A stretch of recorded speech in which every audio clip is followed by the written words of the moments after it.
All right. So let me know if you guys can see this. Hopefully you can. I'm sure that you can. So we'll go ahead and hop into it. So this is going to be the blueprint. If you do have, at least 50,000 XRP, I just want to say congratulations. You put yourself in a fantastic position to capitalize on this opportunity. This investment is something that you only see. I mean, we're really never seen anything like this before. The last time you would have had an opportunity similar to this would have been gold in 1933, like knowing that it was going to get repriced. And then the government took it from everybody, but they won't be able to do that with this. You're going to be in a position where you have an asset that can't be taken from you. You're going to be able to participate in the transition in a monetary system in a way that retail investors really never have before. And the amount of wealth that you're going to come into because of this transition is going to be just really absurd, is the only word that I can really describe it with. Um, when XRP does move to inevitably 50, 100, 1,000, 2,000, 10,000, eventually $100,000 a token, over the next 10 years, um, if you're holding 50,000 of these, you're going to be worth $5 billion. So, just hang on. You've done really good to accumulate over whatever period of time you've been invested in this asset class. And, just want to say kudos to you for, you know, finding this, understanding it, and being able to execute and take action on something before other people, know about it and, position you and your family for generational wealth. So there's going to be a tactical guide on how to make sure we don't mess up. Um, Most people that come into wealth do it through other means. It's normally not an investment. That's normally done over a decade. Some of you may have been here that long. You may have invested since 2017 or 16. But I know that most people probably somewhere between 7 and 2 or 3 years, that you've been continuing to dollar cost average into this asset. Um, and so I want you to start to think through these things. Most people that come into the wealth through the exit of a business, they have some time, right? And so hopefully you've used this time wisely to become the person that you need to be in order to maintain this wealth over the long term. But if you're kind of here last minute, you've just found this, you want a strategic vision for how you're going to use this. Dream big. I encourage you to think way bigger than you ever have before. You're going to have possibilities that open up to you that other people just don't get access to. Um, you're going to be able to have resources and access to be able to change things in your life in ways that, um, most people won't. Um, and with that, your vision needs to be a lot larger than just paycheck to paycheck or week to week or month to month. The wealthiest people that I know think in decades, sometimes even longer than that. Family offices think for the next 100 years is how they position themselves. And so that's the same way that I'm hopeful that you are able to think through for yourself and your family. If you work with us on the family office side on post price appreciation, when we work with a family that's worth more than $20 million, we help them do this. We set up a mission statement inside of their family constitution or compass, put together ethics documents and governance documents around who has access to the money, the family board, the financial committee, the voting rights on all of that, what that's going to look like and how it can be changed. Um, but you start to think through those things, right? You don't have to have all the details right now, but if at least you're starting to shift your mindset from, okay, I got to make my bills this week to, you know, where do I want to be at the end of this year? Where do I want to be at the end of 5 years? Where do I want to be in the next 10 years? Using this money, if your time horizon moves much further out, you're not going to be tempted to burn through it quickly or as quickly, as other people that are short term minded. Um, and money really just, the quote here at the bottom, money doesn't change you. It just reveals who you are without limits. So if you are a greedy person, you will continue to be a greedy person. If you are a giving person, which I would assume most people on this webinar likely are, just based on the demographic of people that I meet on a regular basis that are invested in XRP in particular, you will likely, that'll just be exacerbated by the abundance and the wealth that you're going to come into. So this is the trap that we are looking to avoid here. We don't want you guys to be lottery winners. Um, Most of the time, when somebody comes into wealth um, very quickly, without the financial education or the professionals around them or the resources they need to manage it properly, within 3 to 5 years, they go bankrupt. And that, we see this with a lot of pro athletes also. They don't have people around that um, are making sure that they're giving them good advice. Their family shows up with their hand out, their friends show up with their hand out, they're excited, and they feel obligated to take care of everybody. And there's nothing wrong with that. You just need systems and processes in that to be able to mitigate the risk of loss or bad decisions. And that again kind of goes back to the family board and the financial committee. I've talked about this in the past, but if you have that system in place before you start doling out capital, and you know for what reasons you're going to be giving out capital, let's say you do want to pay for education, but that might come with some contingencies about who you're paying the education for, right? They might have to attend certain business functions or conferences or certain educational resources that you choose in order for you to afford them the right to go to whatever college they want to pay for or get whatever certification they want to pay for. My son, something else, that I'm going to do for him is if he's able to generate 6 figures in income alone on his own without any help with the family, then we will match that at the end of the year in a lump sum. But if he makes less than 6 figures, there's no additional income for him. So you need to be generating some pretty decent value in society or for a corporation or business in order to just, get the additional benefits of the family. Um, you want to think through those things and you want strategic advisors to help you make sure you're mitigating those risks and you don't know what you don't know. That's really what it comes down to. Until I was around wealthy individuals that had access to these resources and tools and professionals, this isn't stuff that I knew about.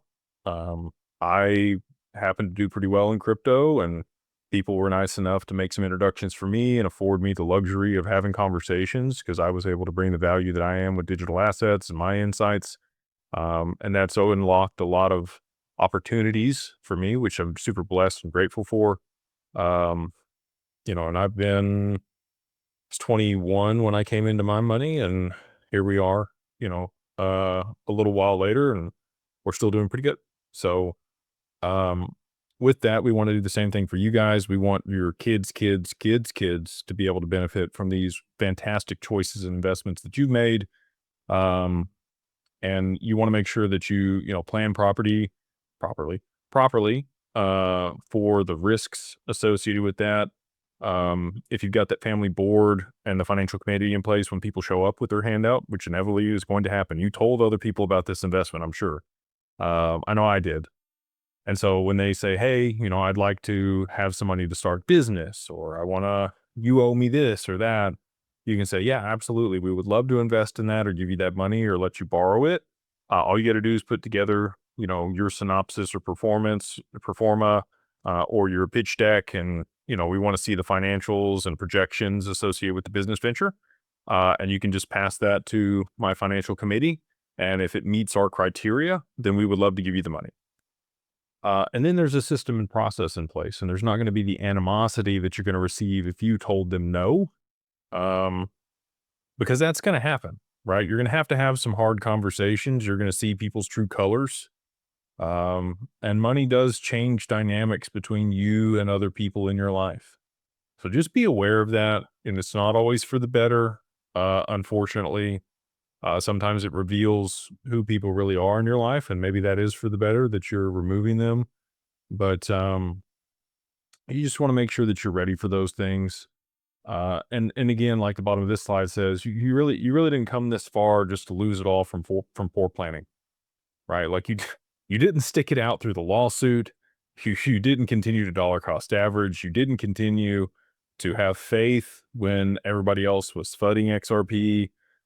You didn't continue to believe in this just to fall short at the end and lose it at the end of the day, because you didn't know what you didn't know, right? So again, make sure that you are surrounding yourself with the right professionals. It does not have to be us.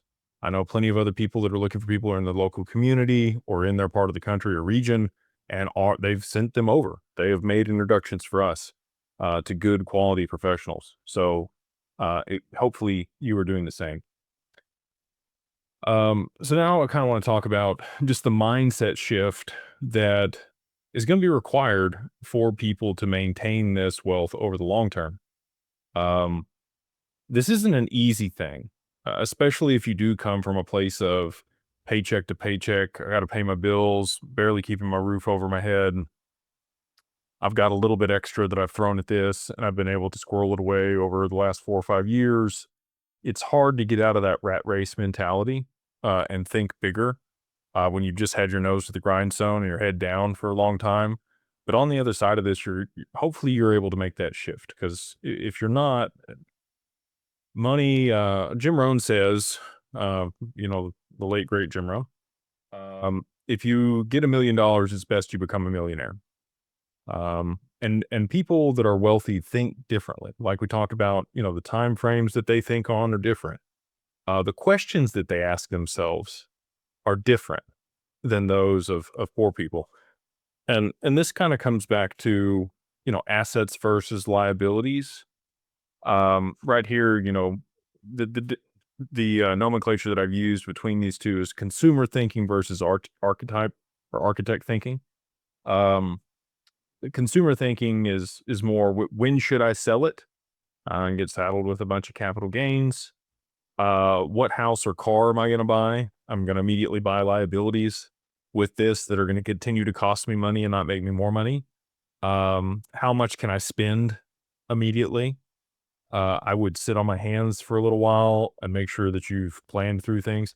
And I know a lot of people are concerned about, the volatility in the market and market cycles. I would say that I'm highly confident at this point that we're going to see price appreciation and things are going to be very stable and very different in comparison to how they've been in the past. You're never wrong to take profits, and we'll talk about the exit plan on the next slide here. But again, I just want to, kind of give you these mental frameworks for you to think through how wealthy people think versus most retail investors. Wealthy people want to maintain their assets over the long term. Again, assets and liabilities. Assets are things that put money in your pocket, and liabilities are things that take money out of your pocket. So we want to be able to add as much assets as we can while limiting our liabilities. I see that we have a lot of questions here. Just if you guys would hold questions to the end, and I'll make sure that I run through all of them. I'm going to do my best to get up through everything in an hour and a half here. Again, like I mentioned at the beginning. So, how do I preserve my XRP? Because again, if this asset is going to continue to grow, like many of us believe, we're going to see things go from, $2, close to $2 where we're at today, to $50, to $100, to $500, to $1,000, to $2,000, to $10,000, and hopefully to six digits over the long term, maybe even more than that. David Schwartz talks about $1 million XRP. It was going to be a while before we get to that one, but I do think it's possible over a long enough time horizon. So if you can start to, again, think about that long-term time horizon and the way that you're putting things together, if you could hold on to that XRP, you're going to continue to benefit from that appreciation over generations for you and your family. How can you generate cash flow with that XRP? We have built out these solutions at Digital Wealth Partners. We're going to have multiple things coming here in the near future that are going to be risk-free returns for people. And we already have a couple things in place. The funds that we currently have are pretty close to full, but they are going to be paying dividends or distributions to people here in July that are participating in those. And there'll be more and more things that come out for XRP. We're just the first mover on this. We're talking to Hugo at Flare. We're talking to other counterparties that you guys know, like, and love. But there's going to be ways to be able to generate cash flow on your XRP by leveraging it in a multitude of different ways. And then lastly, how do you protect this stuff, right? How do I use life insurance to protect my assets? How do I use trust or estate planning to protect my assets? A lot of people think, LLCs is just for the tax piece of it. It's segregating the liability out and protecting your assets if you're able to maintain the corporate veil. There in Wyoming, the most somebody can do is just put a charging order against your LLC. It acts pretty similar to a trust, and it's a more immediate. Trusts take a couple years to season in. The asset protection trust and some of the other trusts that we use are better suited for long-term protection of your digital assets versus an LLC, and that's why we always include those in our estate planning. Insurance is another fantastic way to get it out of your taxable estate and into a policy. We're working on some solutions there with other people.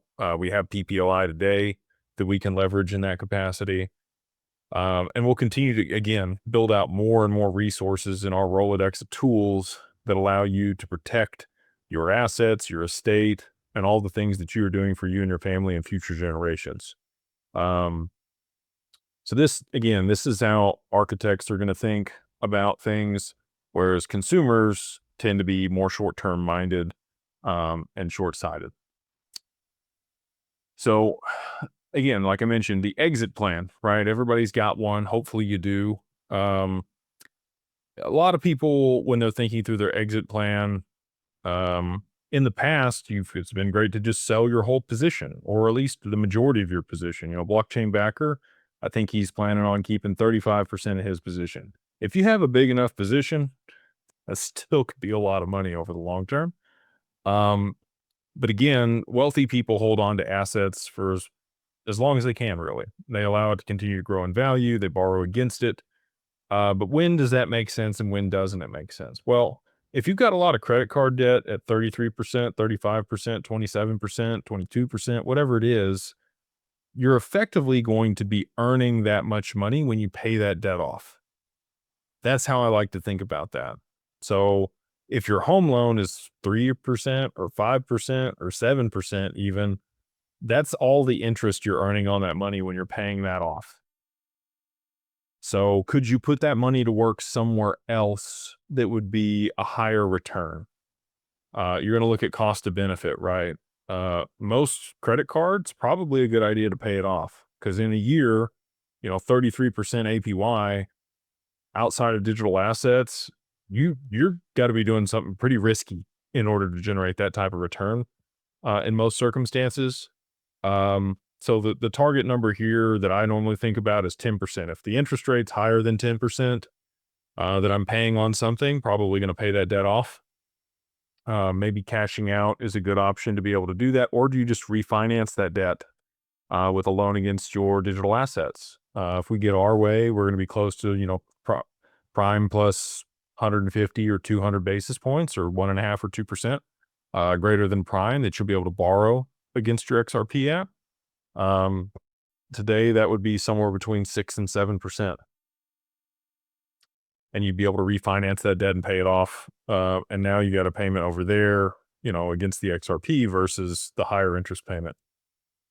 And maybe you pull out more equity and pay off a portion of that. And then you take, what you would have been putting toward those payments, the additional piece that you're now, financing at 7% instead of 13 or 17 or 20. And you're able to invest that somewhere else that also generates a return to buy more assets, right? So to start this deal, you're just going to put down a full list of your liabilities. You're going to list out all the things that you currently owe on, what the interest rates are, and then based on that, a lot of people do debt consolidation. This is kind of like that, right? You'll be able to borrow against the XRP and then pay off the higher interest rate debts and consolidate that down to one payment. And then put the additional to work to potentially, make enough money to cover or service the debt or provide additional income for you and your family. And again, this is all going to be math. If you work with Digital Wealth Partners, we have Tom over there. He's a certified financial planner. He will walk you through all of these things. We'll also have some other certifications that our people are getting to bring on other CFPs in the near future. to provide that service across the board for our clients. And then, beyond whatever you're going to pay off or sell, if you just want to make sure it's strategic while you're doing it and understand the tax implications for selling. It's never wrong, like I said, to take profit. Uh, if you're in the green, it's good. Or if you're in the black, it's good, whichever one you want to look at it. But you want to sell with a purpose and not with panic. There's going to be a lot of people that see high numbers and immediately click the sell button and get saddled with tax implications and regret it later on as the asset continues to appreciate over time. So, I just touched on this, but I kind of want to drill down a little bit deeper. And I see so many people talk about this. Um, and I want to say this too. If having debt on your home affects your quality of life and your ability to sleep at night, it's absolutely worth paying it off. No matter the interest rate. But that is an emotional decision. So just be aware that you're making that, but it could be the best choice for your mental health. And your mental health is the most important thing. Even if it's not logical sometimes, um, your quality of life and your ability to sleep at night knowing that your home is paid off, if that's your deal, it's probably worth it. So you can go ahead and do it. But mathematically or logically, it definitely does not make sense if your interest rate's at less than 7% on your home. It's very likely you're going to be able to generate more than that with your XRP at a very low risk or no risk rate. And so, with that, just keep those things in mind as you're making these decisions. There is a lot of opportunity cost, and you'd effectively, again, just be making that much money this year, paying your home off, versus, putting that money to work somewhere else. Your home is a liability. It will continue to cost you money with taxes and insurance and upkeep and all of the other things that go along with it. There's not a whole lot of scenarios where your home makes you money. There can be certain situations where you rent it back to your business using the Augusta rule. So you can rent your home to your business up to 14 times a year for the same price as an Airbnb in the area. You need to document that. You need the receipts, but it can be done. And it is an effective way to be able to, mitigate some taxes using your home. You can also use, up to 1/3 of your home as office space for your corporation, and be able to write that off and the utilities associated with it. So the insurance, the interest on your home payment, if you have it, the utilities associated with that, and the other supplies that you might have that are required to do business out of your home can also be written off. So, if you have computers or internet or your cell phone, like there's a lot of stuff that if you're doing this inside of a corporation, your home can help you get some additional write-offs. But in 99% of scenarios, your home is going to be a liability. Um, and rich people use the equity in their home. They'll pull a HELOC out if they paid it off. Most wealthy people that I know do have a house payment. Um, Most of them do not have a paid for house after they're wealthy. I will say this, a lot of people on the come up do have very low expenses like myself. And then in that situation, it may be a good idea to get things paid off if you're on the come up. But after you have a bunch of wealth, it's probably better to leverage the equity out of your home. It tends to be a lower interest rate if you are getting a loan against it. All right. So on that, kind of segues into this next piece here, good debt versus bad debt. Bad debt consists of credit card balances, personal loans, consumer financing, shark loans, uh, things where you're splurging on liabilities or things that aren't going to continue to print money for you or assets. When you're financing those, bad debt. When you're financing assets, good debt. So, borrow against your XRP to pay off your bad debts. Maybe that's a good way to do it. You're leveraging your XRP to buy a business or buy a car wash or buy laundromats or other cash flowing businesses, things that are going to have depreciation to be able to offset the income you're going to have from your XRP or the business. Um, Always great. This could also be multifamily properties. It could be commercial properties. It could be raw land. There's a bunch of different things on the real estate side that have tax benefits and cash flow. Um, Most people probably understand that. Wealthy people definitely do. You've got business lines of credit that you can set up to be able to roll money back into your business and increase the valuation of a business if you do purchase one or run one. Like I mentioned before, the real estate investments and the loans there, and anything else that's going to continue to produce cash flows for you. Cash flow is the lifeblood of your business. Currency, is the heartbeat of what you're able to accomplish. And with this technology, the velocity of money is going to pick up substantially on the other side of stable coins and the implementation of the Genius Act and a lot of the stuff that we're hopeful for. And XRP in particular is going to just exacerbate that. It's going to be wildly different how value moves through society on the other side of price appreciation. We're going to be able to take full advantage of that.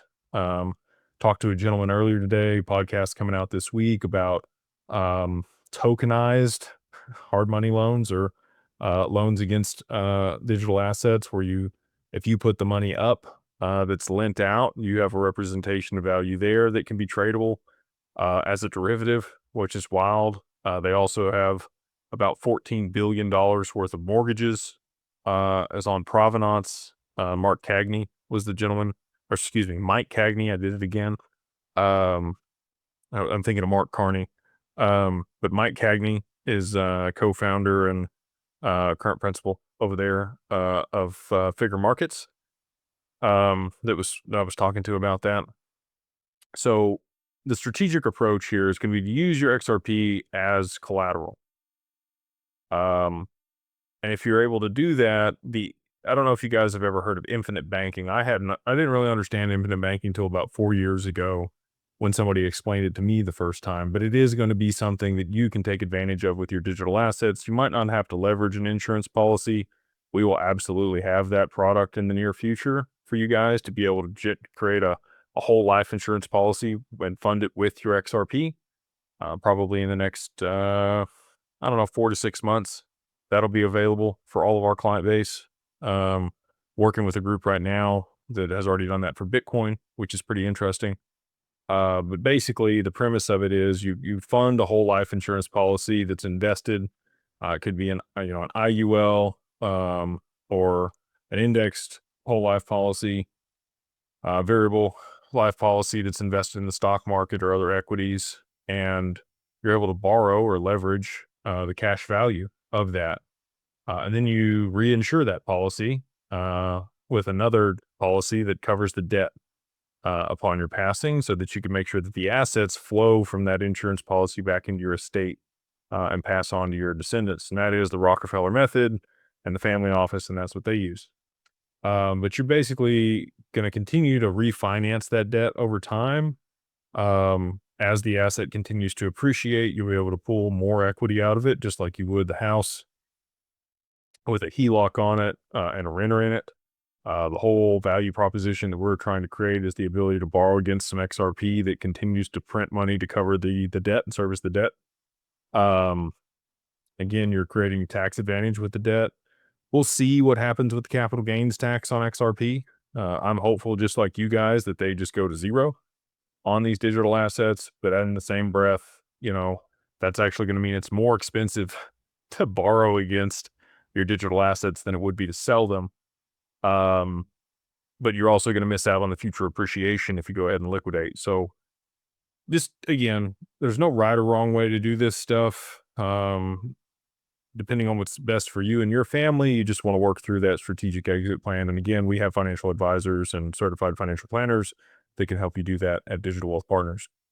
And ideally, again, you're going to maintain ownership and access to liquidity, liquidity being the lifeblood of what you need. So here's a chart. We went over this kind of ad nauseum here throughout this whole presentation, but assets are things that put money in your pocket. Liabilities are things that take money out of your pocket.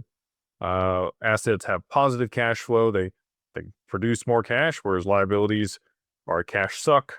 A yacht is probably a liability. A plane or even a private jet, likely a liability. Most people that own those do that for the tax write-off. It's not to actually making money on it. They are luxury items. Most people should just rent or charter either one of those. If you're flying more than 2,000 hours a year, it could make sense to purchase a private jet. Or if you just come into a large lump sum and you need something to write off the taxes on, that both of those qualify for section. Um, it's not 709, 179, section 179 of the tax code. Over 6,000 pound heavy equipment that you could be using for your business, right? If you're going to fly and look at properties or to do deals or have conversations to be able to make alternative investments, all of that qualifies on the LLC that we set up for you. We set up a holding corporation that manages your alternative investments with a specialty in digital assets. Um, so again, just look at things you're going to want to buy: businesses, real estate. If it is a car, maybe it's part of a car club. Just be creative with the way that, if you do have liabilities, figure out how to turn those into assets. Vacation homes, obviously you could Airbnb and be able to recover costs on those, at least pay for themselves. If not, make a little bit of money on top of that. You can use cost seg on real estate. So for those that may not be familiar what cost segregation analysis is, most properties, when you go to, take deductions against them, would be amortized over 27 and a half years. Some properties are even longer than that. But if you use a cost segregation analysis, they'll come in and look at the windows and the floors and the AC system and all the different components of a building. And then you can accelerate the depreciation of those components of the building forward within a 5-year window. And like 2/5 of that can be basically, deducted from your income in the first year. So it's a great way to offset cash flows from real estate. And that's why you see most funds only own a property for, you know, 3 to 5 years because after that becomes expensive on the tax side to own them. You've already used up the depreciation on those properties at that point. Most of the time they've appreciated somewhere between 5 and 20%. They're able to exit that property. Um, so again, back to the assets and liabilities here. Assets are going to continue to build your wealth over the long term, whereas liabilities, they take money out of your pocket and they drain your wealth. Um, and the quote here at the bottom, I love this. It says, "Be ruthless, only buy what pays you back." There's a concept of new money, and I try to use this pretty frequently. If I'm going to spend a large lump sum or I'm looking to do something, is an investment for me instead of a liability. And I want to make sure that I'm able to recoup that cost plus some, right? So, as an example, we're looking at office space here in Dallas. A lot of people want to come here to Dallas to meet with myself or our firm. And the place that I'm looking at is not cheap, but it's in the same building as all the other family offices here in Dallas. And it would only take one of those family offices to invest with us to more than cover the cost of the office, right? So that's the deal for me. Within 30 days of us getting that office space, I want to make sure that I've networked with everybody in the building. They understand what we do. Family offices do take a little bit longer to invest. Sometimes it's up to a quarter. But as long as, within the first quarter that we're in that building, we're able to, create a connection with somebody else there and, do some business. I think that the additional cost of that office space will be well worth it. Right. So just things like that. So this is kind of the cash flow diagram here on the way this is going to work. If you choose to continue to hold on to the XRP and you didn't sell it. So the XRP will be your foundation for your family's wealth. Most of the time, like I mentioned before, if you were a family office, it's an exit from a business or a business itself. Sometimes you have an embedded family office or a single family office that's has a large liquidity event. They sold equity in a corporation and they use that as the base for their family office. But you guys are in a very unique position that you're going to have a tier one asset that's going to continue to appreciate over the next 20, 50, 100 years to incredible prices, and your family is going to be in a position to be able to borrow against it for that whole period at even better and better interest rates. I think the underwriting will get better and better, and the interest rate will come down and down over time on the XRP. Right now, we're somewhere around 45 to 55% loan to value ratio and somewhere between 13 and 15% interest most of the time. But I know here in the near future, it's going to be less than that. So um, you would put that up. You'd be able to borrow against it. Ideally, that's done in institutional custody with a tri-party agreement with no counterparty risk. There's going to be some counterparty risk in this type of exchange because, if you're not able to service the debt, they are going to take that collateral. But all of these are interest only loans. So it's not like it's a ton of money. It's like 1% per month. So if you borrowed $1 million, it'd be like $10,000 a month in interest. As long as you're putting that, $1 million to work. A lot of people that we've worked with that just bought more XRP. I can't tell people what to do. I understand why they've done that. Leveraged it to buy more, but it's up to you. We are an advisor, and we just, try to give you our 2 cents. But at the end of the day, you make your own choices and we execute whatever you tell us to do. So, you borrow against it and you buy an asset, right? Something that produces income, cash flow, depreciates. You can use the depreciation to offset taxes. Maybe you make a donation. You could set up an annuity. There's many, many things that you could do, depending on the needs of what you have in order to leverage that the right way. And again, you just want the right advisors around you to help you with that. So that asset's going to generate income or create cost savings in some way to be able to fund your lifestyle. And then you just rinse and repeat. As the price goes up, you're able to refinance that debt, pay off the original loan with the new loan, hopefully at a lower interest rate and much more equity than you pulled out the first time. You use that to buy more and more assets that cash flow and use the depreciation to offset that income. And the circle just continues, right? And this is how the wealthy continue to compound their wealth at an accelerated rate versus everybody else. They use debt as a tool to do it. And again, this isn't the right plan for everybody. Some people they want passive income. They just want to, stake the XRP with us. It's not really staking the way that we do it, but I'm just going to use that term for simplicity of translation. You're going to be able to generate returns on the XRP or yield in the near future, and they'll just live off of the income stream from their investment. And as it continues to appreciate in value, it'll continue to print more and more money over time. And they will be able to continue to live, a higher and higher life, or give more and more to their charity, or more and more to their kids, or whatever they want to do with that excess abundance and income that they have. So when you do sell your XRP, like I mentioned before, it's going to break this cycle. And that's why the wealthy continue to hold their assets over the long term. It can make sense to sell stuff.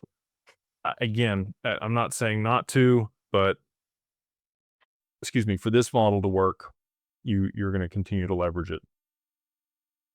And then lastly, this is kind of the, uh, final takeaway here. Again, just shifting your mindset, right? Becoming an owner instead of an employee. Most people, in order to get to this point, to aggregate the XRP that they've worked their ass off to do it. We have one guy that's done 30,000 DoorDashes in order to be able to buy enough XRP to work with us, which is just mind blowing to me. Kudos to that young man who's accomplished that. He's hustled hard for the last 3 years in order to be able to put that together. And just incredible to see the work ethic of some people that have seen this opportunity and really taken the bull by the horns and taken action to make it happen. But again, in that life cycle, you're just going to earn, spend, get taxed, and save the leftovers. I don't know how many people here grew up with their parents telling you need to save your money. Saved money is dead money. Money needs to be circulated. Money is energy. Money needs to be put back out into the economy. And each little dollar is a soldier for you working. So you want to make sure that it's out there fighting for you and making you more money, ideally. And that is, if you've invested in XRP, that's exactly what you're trying to do. You're trying to use those dollars in a way that'll continue to print you more money over the long term. There's other digital assets as well, obviously, that we can use the same method for, but this webinar is specifically for people that are holding more than 50,000 XRP.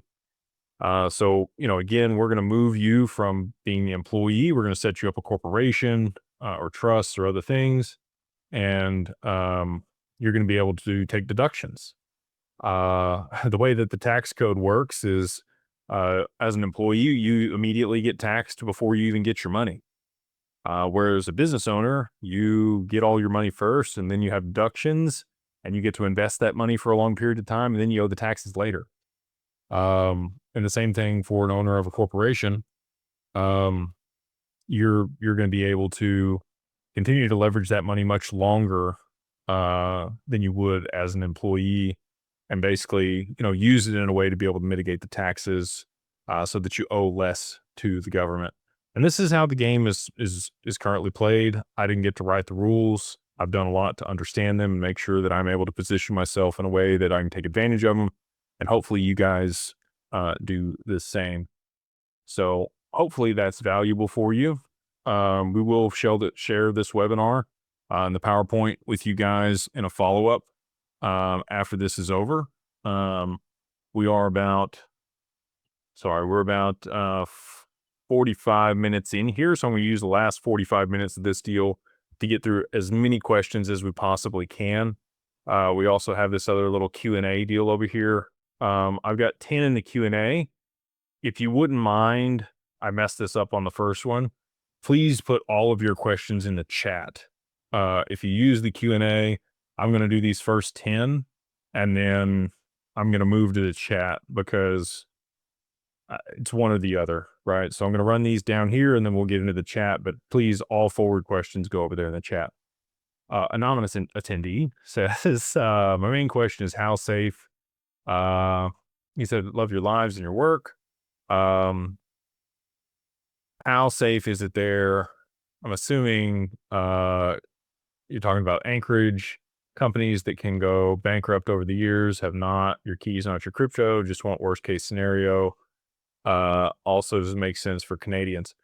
So Anchorage is who we work with as our institutional custodian.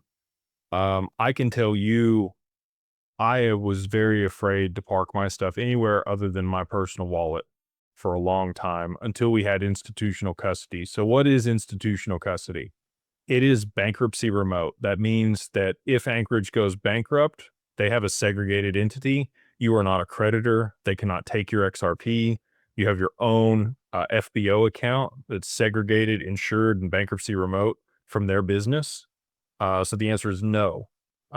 There's no way that they can possibly take your assets if there were some type of failure. Same thing for us. The way that I look at this is like a three-legged stool for our custody.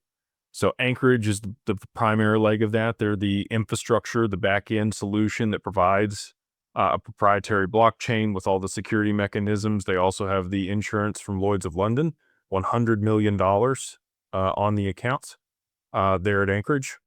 And if Anchorage goes out of business for whatever reason, another trust bank would step in and manage that infrastructure, but they would not have any right to your assets there. They got $600 million on their balance sheet. I don't think they're going anywhere.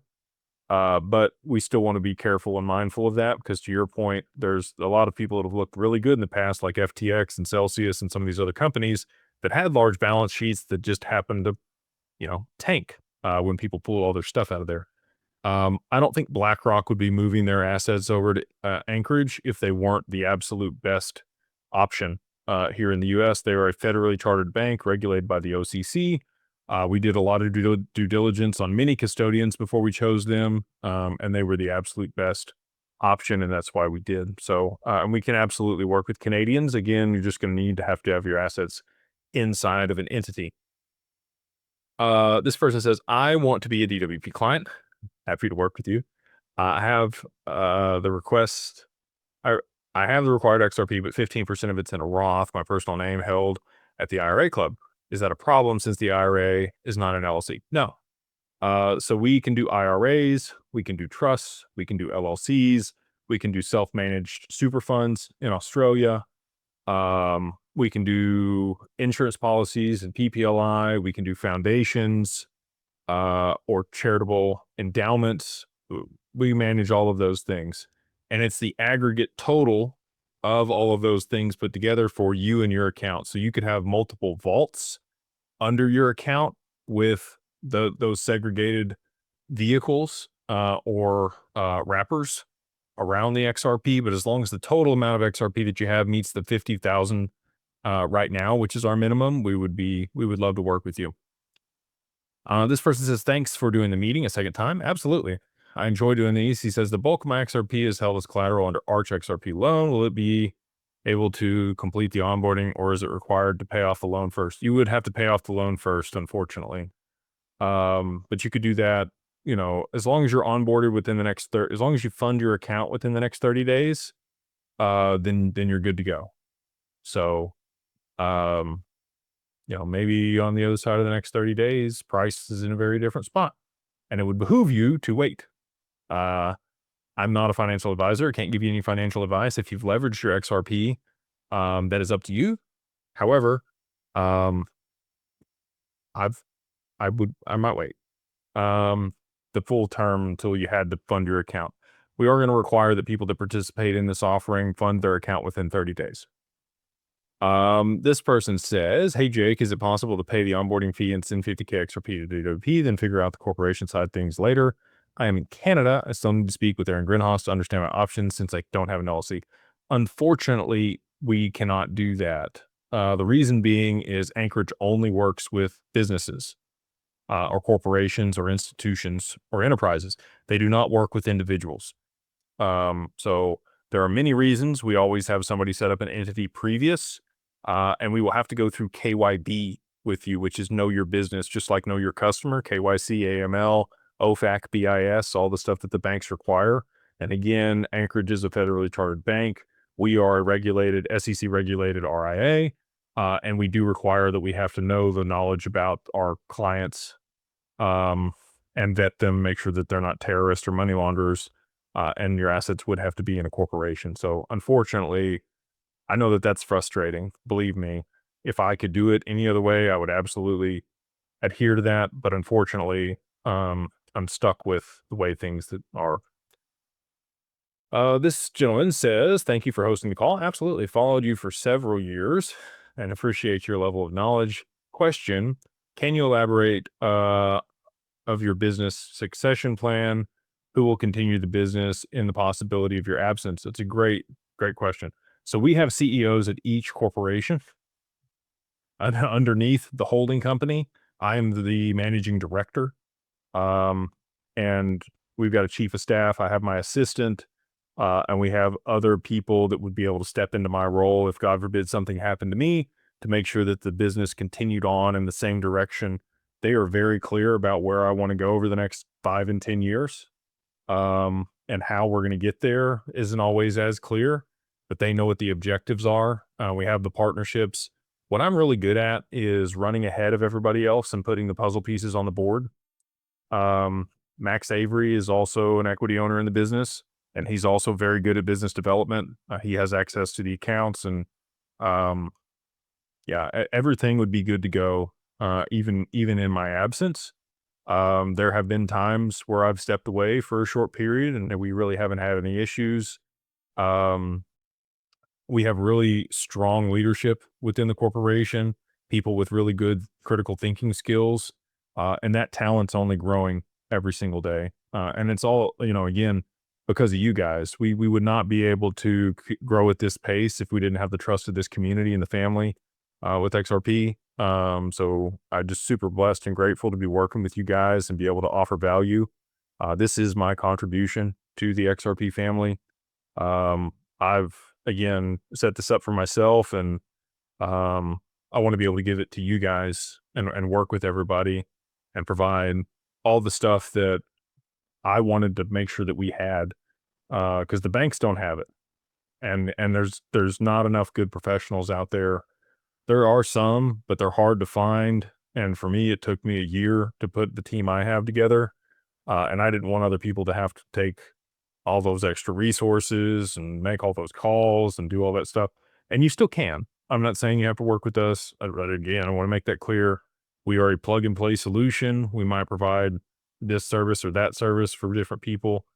But there is no other wealth manager doing what we're doing. We're on the bleeding edge of that. We're the only wealth manager in the US that advises on digital assets inside institutional custody, um, for anybody less than $100 million in current value. And we're super proud of that. And we're also the only RIA in the world that only advises on digital assets. We're adding traditional in the near future, but right now we're just crypto. Um, let's see here. And great question on the succession plan, because nobody's actually ever asked me that. Because of the significant possibility of astronomical growth for this group, would you recommend transferring significant XRP into a dynasty trust prior to appreciation event? I know you're limited to about 14 million per person now, and sunset if the business bureau doesn't pass. Yeah, this is the highest that the gift tax exemption has ever been, or lifetime gift tax exemption's ever been. 13.99 million per person here in 2025. So between you and your spouse, you get almost $28 million that you could gift out of your taxable estate. So I want to break this down for people because it's not something that I really understood until probably about a year ago, even on my own trust. So you get three types of protections in a trust. One is probate protection, one is creditor protection, and then the other one's tax. And you don't necessarily have to take advantage of that last one. It actually moves the assets out of your control completely when you do. So a dynasty trust and is going to be similar to an asset protection trust. There's a couple other contingencies in the way that that contract's written, but you would have a distribution trustee. You can move assets into a trust without having to gift them out of your taxable estate. And you may or may not want to do that. Some people want the step up in basis upon their death. So let's say you didn't do the lifetime gift tax exemption. Your children would end up with the estate tax. And if you want to take full advantage of that, you would want to keep exactly $28 million in your taxable estate, and you would want the rest of it out. So you would structure insurance policies and other stuff every single year to make sure that you're maintaining about that 28 million in your estate. And then your children or beneficiaries that would receive that would get a step up in basis. So what that means is, if you died in the end, your XRP is worth $1,000, and you had 28,000 XRP, that would be 28 million or 2.8. I don't know. I'm not sure on the math on that. Yeah, I think it's $1,000 and you had 28,000. You had $28 million and 10,000. I don't know. I'd have to do the math. Anyway, you get my point. They would then have that new basis after your death, and they could sell those assets immediately and not have any tax consequences. So if you want them to have that ability, then you want to keep it in your estate and not exercise your gift tax. If you don't want them to have that capability, it is going to lock the basis whenever you transfer it. I locked the basis because I don't want my son to ever want to sell this stuff. I want him to be saddled with the capital gains tax. But again, if Trump gets his way, sounds like we're not going to have that capital gains tax on this stuff anyway. Thanks for all that you do. Does the XRP holding that I have at Arch count toward the 50K XRP threshold? If you already took a loan through the mastermind, no, it does not. So if you guys are in the mastermind, just so there's a delineation here. Excuse me. You can work with Arch Lending to borrow against your XRP outside of Digital Wealth Partners. If you are part of the mastermind in Carbon One, we have the capability to do that, especially if you set up a Wyoming LLC. There is no minimum, so you could borrow against however much you wanted over there. But that XRP is then locked up and you would not be able to participate with Digital Wealth Partners with that XRP. So just be aware of those things if you're choosing to do that. Could be a good thing, if prices move here, you would have more XRP. But you won't be able to use that XRP that's locked up in that loan to count toward your onboarding. So you would need to unwind it. Could you please explain yields more? I have to walk a line here. I'll just be candid with you guys. So my compliance officer slapped my hand. I can't give you specifics on anything. If you want specifics, you can talk to your wealth advisor once you're onboarded into Digital Wealth Partners about the products and services that we're going to have there. We're targeting yields between 2 and 5% with these partnerships that we're working on in the near future. 30 to 60 days is kind of the outlook on that.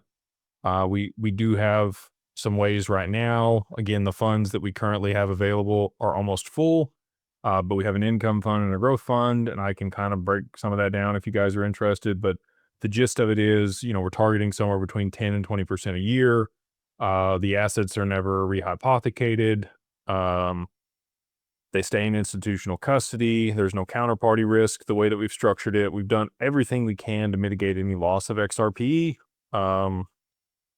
So, on a risk threshold for the higher returns, somewhere between 1 and 10, 1 being no risk, 10 being all the risk in the world, I would say it's about a 1.7, 1.8, somewhere in there. So still fairly low in comparison to most other opportunities out there to earn returns on XRP. Even Flare, I would say, is going to be higher than that because there's a lot of counterparty risk with the protocol and the counterparties that are going to be participating there.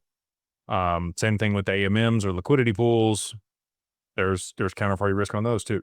We've eliminated all of that. Your assets stay right there in institutional custody and are reflected, and we're targeting somewhere between 10 and 20% a year on the XRP. Right now, we're on track to pay close to somewhere around 3% in July for people that are participating in the income fund and the growth fund there at Digital Wealth Partners. They got in April. This person said, great info. Just one question. How many XRP/USD is the minimum needed to be able to work with you? Is there a newsletter which keeps me updated about the upcoming products? The mastermind is where we talk about a lot of the upcoming stuff. So if you want to join that, you absolutely can. Just go to beyondbroke.com and then put in the code beyondbroke. I'll capitalize the number 1 and then MO gets you a free month there in the group in social or Carbon One. And that group is going to get always the first news on everything before the public or anybody else. When it comes to the minimums, right now we're at 50,000 XRP. This is for the next week here until June 17th. We ask that you fund your account within 30 days of that date or when you sign on this promotion. We're normally at 100,000 XRP at a minimum, but right now we're at 50. So if you have that much, we're happy to work with you. You do need an LLC set up and that much XRP. USD is normally, it's always $500,000 in total portfolio value. So if you have, some Bitcoin and ETH and XRP and Solana, I met a guy earlier today that met that qualification, but he was diversified, right? I think he only had like 46,000 XRP. But between everything else, he had more than $500,000 in total crypto portfolio. So we can work with him too.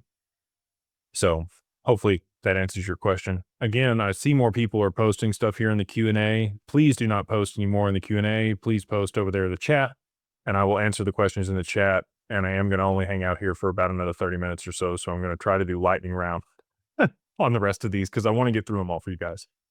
AUM question. After onboarding with 50K XRP, waiting for accreditation, are the AUM fees dynamic where the AUM fees go up after the price appreciation within the same year? In other words, if XRP goes to $10,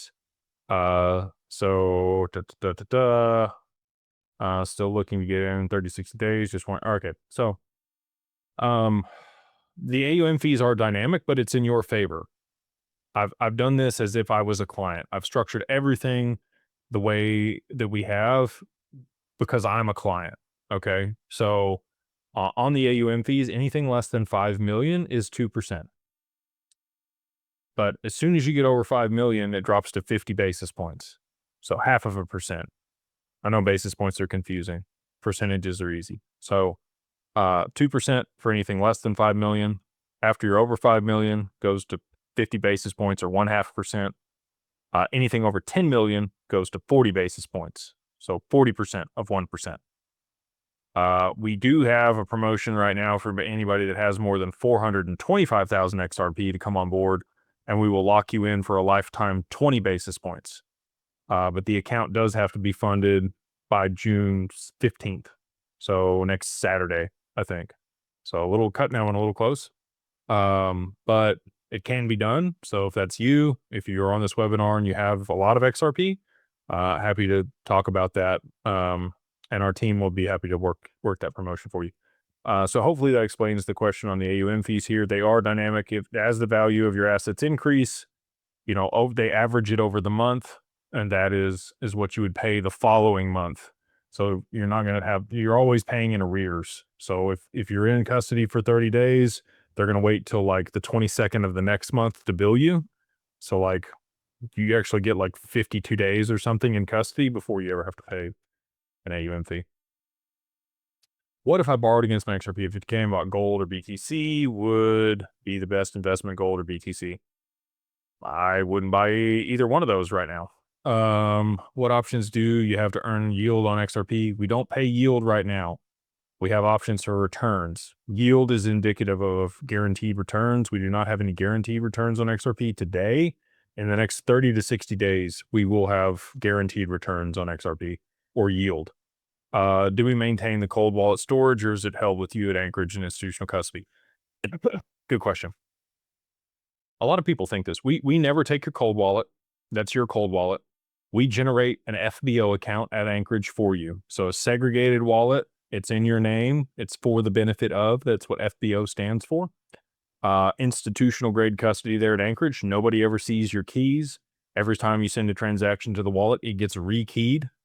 It is the most quantum resistant technology that exists today for custody, and that's why it's insured up to $100 million by Lloyd's of London.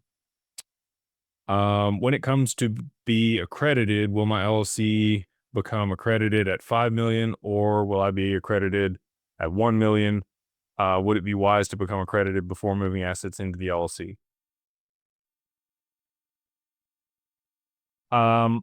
This is a good question. And actually, sorry, I made the face. We do a look through. So it's a look through to the individual for the accreditation. But most of the time, an LLC, in order to be accredited, there's two ways.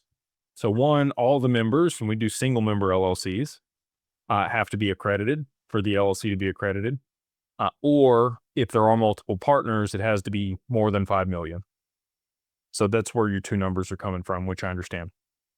So single member LLCs, the LLC and yourself would be accredited when your net worth is more than 1 million outside your primary residence, or you have made $200,000 if you're single, $300,000 if you're married for the past 2 years on your tax returns. Either one of those qualifies you as accredited. I would get your stuff into an LLC long before you were accredited. Can you have a sample scenario if it would be beneficial to create an LLC before price appreciation? If you're more than $50,000 to $80,000 invested in digital assets, the cost to benefit for that is highly in your favor to go ahead and set the company up. Again, especially if you're going to take profits or use it to generate returns, or if you want to squeeze that value down to gift it out of your estate or set up a life insurance policy, or mitigate taxes. The reasons go on and on and on. If you are less than that value, I would just continue to use that money to buy more digital assets. We do have wealth advisors that work with Canadians. We're onboarding one in July here at Digital Wealth Partners. Most of the comments being Canadian concerning unrealized capital gains in Commonwealth countries. Want to move to the US eventually. It seems overwhelming. I have talked to Aaron, but I feel stupid. Not stupid, man. Come to the US. We would love to have you. What are the fees going to be? I know $2,000 for the LLC, $1,000 for onboarding. Is there anything beyond that? That's really it to get going. You wouldn't be charged again until you fund your account. And again, you're not going to be charged until almost 50 days after you fund your account for the AUM fees. So hopefully we see some price appreciation. I think we will, in that period of time. And you'll be, in one of those higher tiers, far beyond, much less than the 2%. It'll be somewhere between 50 and 40 basis points, for most people, I think, that are on this call. So, for 2025, what is your conversation? Conservative, expected, optimistic price for XRP. I just told you. All right, let's get into the questions over here on the chat. Again, I'm going to hang out for try to get these done in 20 minutes, but I highly doubt that's going to happen. but I will hang out here until I get through these 111 questions. So what I'm going to do is I'm actually going to start at the bottom here. This Keith has been the last person that asked. I'm going to answer your question. I'm going to go up. What's a great location for Texas brisket in Dallas? Hard Eight. Barbecue.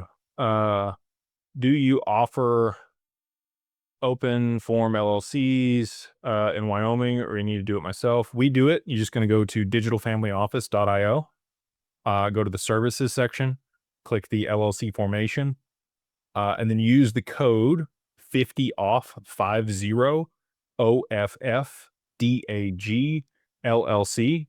And that's going to get everything that you need for $2,000. So that's articles of organization, EIN, registered agent, certificate of good standing.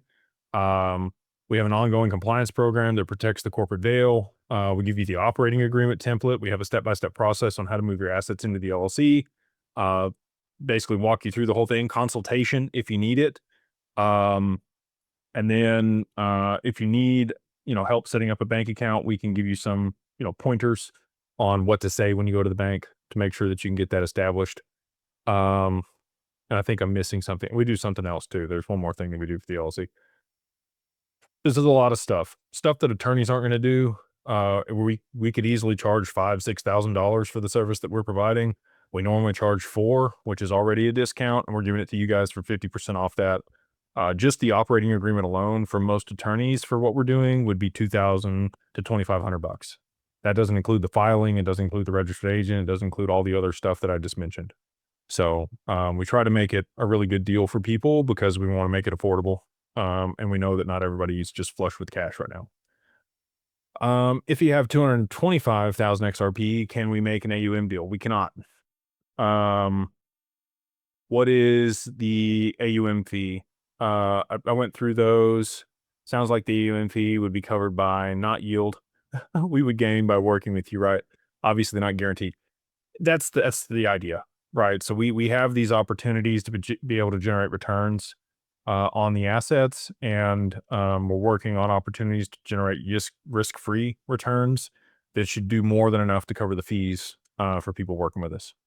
We want to provide as much value as possible, and this is my deal. I hate managers that just rake you for fees and don't do anything and like move you from bonds to stocks, and like they lose you money and then still take their fee. I think that's bullshit. Excuse my French. We do take performance fees, but we can't charge you any performance fees until you're a qualified client. So what is a qualified client for an RIA? Somebody that has more than 1.1 million under management with us, or has a net worth of at least 2.2 million in total. Though either one of those would qualify you as a qualified client. And even then, we're not going to take performance fees until we pay you at least 8% on your total portfolio. So all the stuff that we manage for you, we have to make you at least 8% on that. And the high watermark is whatever your assets were December 31st the previous year. We would then, have to make you 8% before we take anything. And then we go 80-20 on anything above that 8%. So it's like a pay and a pref, but we don't do a catch up on it. The first 8% of all returns for our clients go to them on their total portfolio value. And then if we're able to generate you more than 8% per year, that's when we take additional compensation, and we split it 80-20 after that. But outside of that, it's just the AUM fees that we charge. Let's see here. For the accounts under 5 million, your company charges 2%. Is the one fee or monthly? It's monthly, so it's prorated. So you would divide, let's say you had $1 million, 2% of that would be $20,000 over the year. You would divide that by 12. So let's call it, let's say you had 1.2 million. Maybe 24,000. And then so it'd be like $2,000 a month if we do it that way. But again, hopefully we're in the very near future, we're going to be generating you more than that with the products and services that we're offering. Let's see here. Yeah, he did the whole math in there. You got it exactly right, but it's prorated monthly. When we move our XRP into LLC and institutional custody, do we move it out of Zaman wallet into something else? Yes. Yeah, we generate you your own account there at Anchorage. digital. So the same place again that BlackRock is holding their digital assets for their ETF, that is how secure it is. BlackRock has moved their assets into Anchorage. I have about 5 active LLCs, small but LLC. Awesome, man. You might be able to use one of those LLCs. We file all of our LLCs in Wyoming for 3 reasons. One, no state tax in Wyoming. If you're in California or New York, we're still going to have to file reciprocity for you. We can't evade state taxes there. Other states, we can, work our magic in. And then you get the best regulation as far as digital assets go in all of the U.S. there in Wyoming. So you get the most protections. And then lastly, you get attorney-client privilege there in Wyoming. So it makes it very difficult for anybody to ascertain who is the actual owner of the LLC that we file for you, because it's our name that's on it. Plus the registered agent's address. Oh, virtual office was the other thing I was trying to remember. So you have another mailing address that you can put on stuff, and we'll forward you your mail in your email or physical if you want it from that other address. So tons of value there. Like you can't get what we're providing for less than $4,500 or $5,000 anywhere else. One, we borrow against XRP. Are the XRP transferred to Arch and therefore actually leave Anchorage custody? No, Arch is at Anchorage, and we do a tri-party agreement, so it stays there. If some of your XRP is being used as collateral, does that mean it cannot be used to participate in one of the funds? Currently, that's the case. I'm working on a way here in the near future that even the XRP in the fund will be able to be borrowed against. So that's with another partner though. Next 30 to 60 days are going to be, you guys, the PR, I wish I could tell you, the PR in the next 30 to 60, 90, like 30, 60, 90 days for Digital Wealth Partners and Digital Century Group is going to be out of this world for the people that we get to tell you guys that we're partnered with and the products we're going to bring to market. I am blown away by the people that have approached us and want to partner with us because of you guys. Again, like none of this would be possible if we didn't have fantastic clients like you guys wanting to work with us and willing to be able to work with us and hold their assets there at Anchorage, and us, being on the forefront and generating these products and curating these partnerships. The other piece of this, I'll just say, like, you wouldn't even be able to approach the people that we're talking to with less than $50 million that run the strategies that we're able to give you guys. And a lot of you guys will be in that position. I want to talk about this too. A lot of you guys are going to be in a really good position on the other side of price appreciation to run your own thing. You're going to have a lot of money. But here's the deal. Partnering with us, we're going to be able to get you the absolute best terms, period. We are already a market maker. We have $300 million under management. More than that now, sorry. Close to 200 million XRP under management. We are the market maker in markets right now with XRP. People come when they are seeking XRP, they come to us. Which is wild. I'm just blown away. So you guys are going to get all of those benefits. We'll be able to negotiate on your behalf and get terms.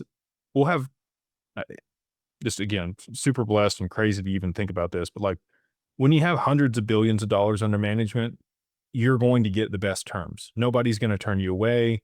And you'll be able to negotiate things that people with even hundreds of millions of dollars wouldn't even be able to touch. Right. So that's the other benefit of working with us over the long term is you get your own segregated account, you operate independent, you get to make your own decisions, but you're under the umbrella and partnered basically with everybody else in the XRP family as a community, again, as a huge united front. We're going to be able to go negotiate things on behalf of everybody. Just like we did with the lawsuit and John Deaton, right? Like we had 75,000 people file alongside John Deaton and beat the SEC because of the amicus briefs and other stuff that we put in there.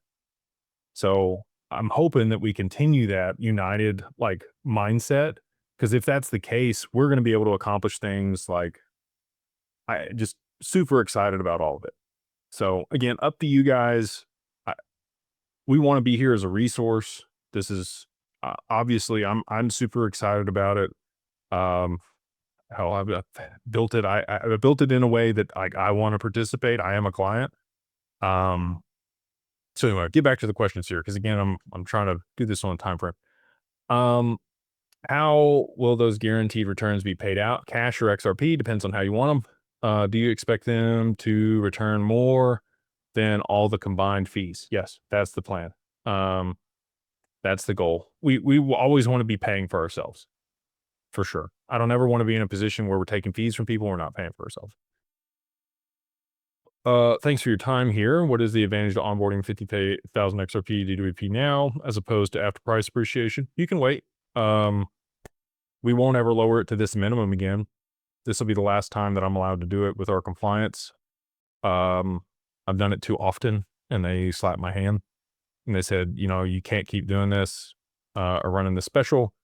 So this is the last time that we will be offering the 50,000 XRP. We'll be maintaining 100,000 XRP, um, and or, you know, at least, 500,000 in portfolio value. On the other side of a $10 XRP, we'll move that to 1,000,000, in portfolio value. Um, so will my XRP that is currently in my Roth retain the character? Yeah, we can move it in kind. I think that's what you're asking. We can move your XRP. We're the only people that can do that also, is take your XRP in kind, from another provider for the IRA. What is the AUM fee after onboarding? We went over that. The onboarding fee is $1,000. Will we owe anything for Anchorage monthly? Nope, it's just us. There's only one fee. They take our fee from us. That's built into our fee. And I've made it again as low as I possibly can. Just candidly like this, we make a little bit of money right now. We finally got to the point where we're in the black last month, which is really cool. Appreciate you again. Super excited to be working with you guys and I want to continue to grow. But I have fronted the money for this out of my pocket for the past 2.5 years. Because I believe in it. I wanted to make sure that this was in place before price appreciation happened for people because the banks weren't doing it. They're not going to do it. They're still 12 to 18 months away before they're going to be able to offer anything comparable to what we're offering retail, or any of you guys. They're not doing it. We bring stuff to them and they're like, holy crap. Like, wow, this is awesome. And I'm like, yeah, y'all should be doing it. And they're like, yeah, we'll get around to it. Okay. So, anyway, just so you guys are aware, like this is just now starting to be a little bit profitable, which is cool. And we've had tons of like the funds themselves have cost me $250,000, just to set up, from the compliance and the legal and the paperwork and the KYC, KYB, and like there's a lot of costs associated with this stuff that I've just eaten up front because I believe in it and I want to make sure that this stuff is available for you guys. XRP is on the ledger. I trust. I have a bit in Coinbase, just 5 to 7 that I'm converting over. The dips the last few days. Awesome. Just purchased LLC setup. Fantastic. Be interested in setting up a family trust, returns on or yield on XRP, and working with you now and forever. Thankful for your help. Thank you, man. Super excited to see you here. And Rustin Deal is our main estate planner or tax attorney. If you guys want his information, you're just going to email info@digitalfamilyoffice.io. And we're happy to make recommendations on professionals. So if you need CPAs, accountants, obviously wealth managements, digital wealth partners, estate planners, tax attorneys, anything to do with funds and foundations, we have all of these people ready to go. We've already vetted them. We've already worked with them. We have multiple clients working with them. We've done more asset protection trusts for digital assets than anybody else in the world that I'm aware of. So yeah. Thank you. Appreciate all the input. I'll be signing up for the 50K program. I have over 100K. Awesome. But I wasn't ready to commit as I have an exit plan. For the rest, we'll talk soon. I know you're busy. Just wanted you to know if you had anyone you'd suggest talking to about setting up the Wyoming LLC. My lawyer who created the LLCs is a great idea. Told him the company is a trusted advisor. Thank you again. Appreciate it. You can use your attorney, man. There's nothing wrong with that. I would say that they're probably going to set you up a crypto company. Again, that's a problem. So I'm just going to give you some specifics here. So if you guys want to go try to set up the LLC outside of us, I always like to provide all three for people. You do it, done with you, done for you. Okay. Um, so I'm going to give you the golden nuggets. Here's the golden BBs. Single member LLC. You want to do that because when you move the assets in there, it's not taxable. If you do a partnership, it's going to be a taxable event. Okay, so that's the first mistake I see a lot of people make. They'll set their spouse up as a partner. Don't do that. Make them a manager. Okay. You get strong spousal rights in most states anyway. Anything that's done during your marriage, like they're part of it. So just set up the single member for tax purposes. Okay. To move the assets into the LLC, you're going to use well, you want to set it up as a holding corporation. Okay. So this is NAICS code 551112 or 551114. So that's 2 5s, 3 1s, and then a 2 or a 4, either one of those. And that is a holding corporation that manages professional services or investments. Okay. Um, and these are going to be alternative investments. The way that you're going to curate the operating agreement, if you're going to have somebody else draft it, is this is a holding company to manage alternative investments that has provisions to manage digital assets. Okay. So you're going to want to make sure that they have specific provisions in there about digital assets and how those are going to be handled, how you're going to maintain compliance, the keys, like all the stuff. Right. Hopefully, again, they're versed in digital assets. If they're not going to draft this the right way. Lastly, to move your assets into the LLC, most people have a hard time with this one. Some people will tell you to buy another cold wallet or there's a sale of this wallet to the LLC. Don't do any of that crap. Don't do it. Just use your existing wallet. If you have a cold wallet, ideally you have a cold wallet, you have your assets on the cold wallet like Decent, Trezor, Ledger, EliPal, Arculus. There's a ton of cold wallets. It doesn't matter which one it is. You're going to write down the wallet address for each asset that you're holding on that wallet, the name of the asset. So XRP, Bitcoin, BT, whatever it is, they acronym the ticker, XDC, HBAR, whatever, the amount of the asset that you're going to move in there. And then lastly, the dollar amount on the day that you transferred it. Okay. And you're going to get that notarized. So take it to your bank or take it to a title company. There's lots of places you can go get it notarized. Then they're effectively in the LLC at that point. You're just going to keep that documentation. You don't need to share it with anybody else. When you take it to the bank to set up your account, don't take the capital contributions page. Take the rest of the LLC or the operating agreement, but don't take the capital contributions page because most of them aren't going to know what they're looking at anyway, but they're going to scan it and they might look at it later and be like, oh, this is crypto.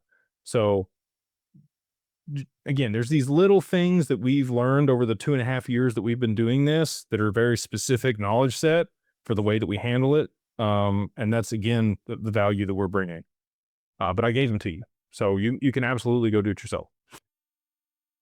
This person says, anyway, I have over 100,000 XRP, Carbon One. Awesome. Going to get on a card and set up an LLC, copywritten. I do have a trust. It's an irrevocable, complex, discretionary spendthrift trust. Okay. 20K each. So overwhelming. I would have to learn from 1 to 2 hours, 5 days a week. Not going to happen. I am about the bolts and need that detailed person to handle it. Don't have the time and place. However, I need to work on this weekend. Can have best visit with someone, step me through. $2,000 paid. Awesome. $1,000. I'll give Rustin's email. If you already have a trust set up, he's a tax attorney. He has a doctorate in tax law. He is the best estate planner that I'm aware of that's out there. We have a couple other people. You could also reach out to Lucas if you want to go to him. He's at HKYO Law. So that's in Wyoming. They would be able to help you also. I don't know what state your spendthrift trust is set up in, but if it's an irrevocable, complex, discretionary spendthrift, I'd assume they probably put it in Nevada or South Dakota, or maybe Wyoming. Probably not Wyoming. So you probably want He said he talked to Fred. Fred would be able to help you. Email Fred, and he'll not help you knock it out, man. We got Lee Craven, more of a comment. I'm Canadian, really concerned about unrealized capital gains. Get your stuff over here into the US, man, or get it offshore. I know it's expensive to get it offshore, but that's what people in Australia are going to have to do. That's what people in Canada, anything that's under the Commonwealth is going to suck. Hopefully they don't pass it. I mean, it doesn't go into effect until the 30th, but it sounds like they've already passed it. This person says, I have a self-managed super fund. Very cool. In Australia with a trust. Do I need an LLC? Nope, sure don't. We can handle both those things. You can onboard today.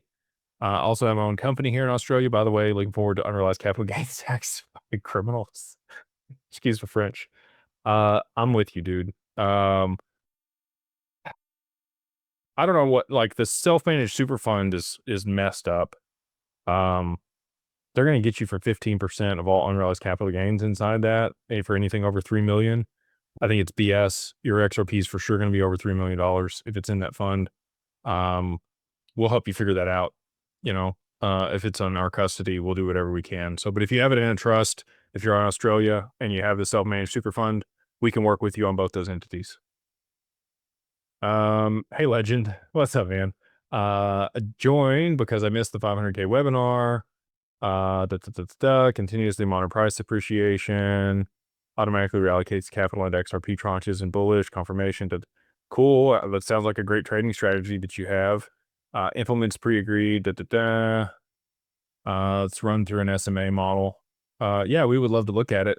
We have a platform that we're about to start using, Julian, that's going to be able to do that inside IRAs. So we will be able to continue to aggregate XRP or whatever digital assets you want inside your IRA, tax-free, because it's inside of an IRA here in the next 30 to 60 days, which is super cool. And we'll be able to run that same strategy, exactly what you just mentioned here, on regular accounts. If people want to trade their XRP, you're just going to have to be thoughtful about the tax strategies that you're going to use in that context. Robert says, good afternoon, Jake. I have paid the onboarding fee. Very good. I have 50K XRP ready to go. I have 2 LLCs, one holding company and one Wyoming that owns an operating company out of Arizona. So I use the same firm. Very good. Single member LLC. Perfect. See, so people can set it up on their own. We're happy with that. As long as you get it done the right way, that's all I care about. However, I own self-custody wallet, a one-on-one. All my XRP is still on Coinbase. I would recommend Decent. If you were going to get a cold wallet, that'd be the way that I go. But you should be able to move it direct from Coinbase into your account with us if you've onboarded. So just use your LLC, get onboarded, and then we can move, and that'll be the capital contribution when you move it into Anchorage. So you don't need to buy a cold wallet if you don't want to. You can, but you don't have to spend the money. First off, thank you so much for all the information. In the Netherlands, very cool. What would be the best setup to work with you guys? Portugal. I would look at Portugal or Malta, either one of those, or Switzerland. All three of those jurisdictions are great for taxes on digital assets.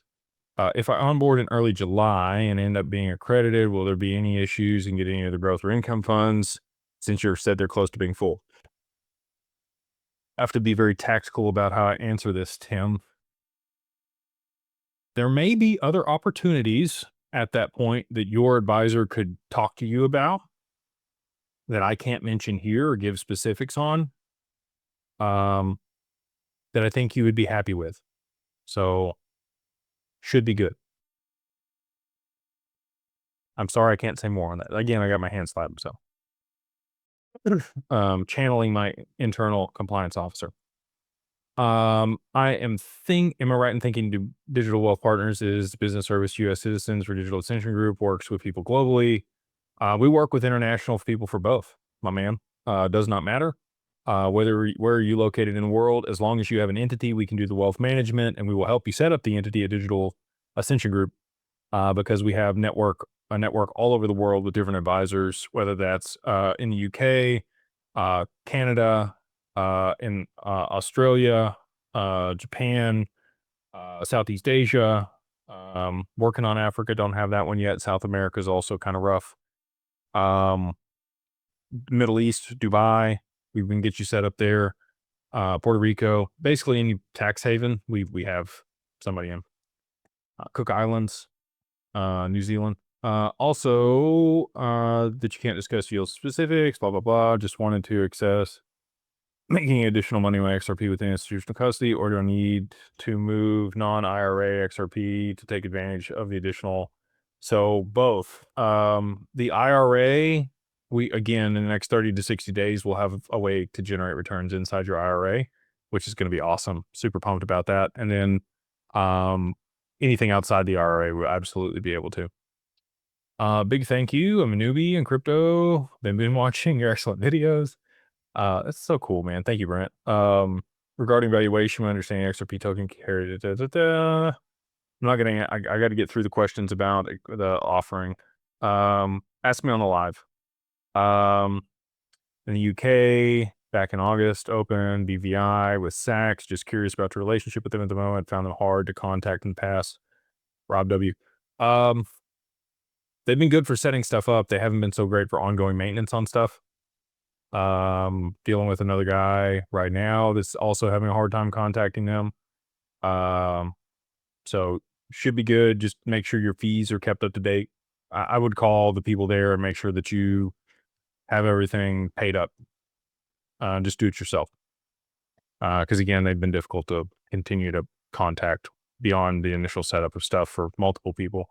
We don't recommend them anymore. We've got some other people we're working with. So again, I apologize on that. They reached out and I didn't have any problem. They helped people get set up when we first started working with them, and they seemed reputable. They were easy to contact. I don't know if they're having problems themselves or what's going on, but they have been difficult to contact for not just you, but other people that have worked with them since we originally started working with them 2 years ago.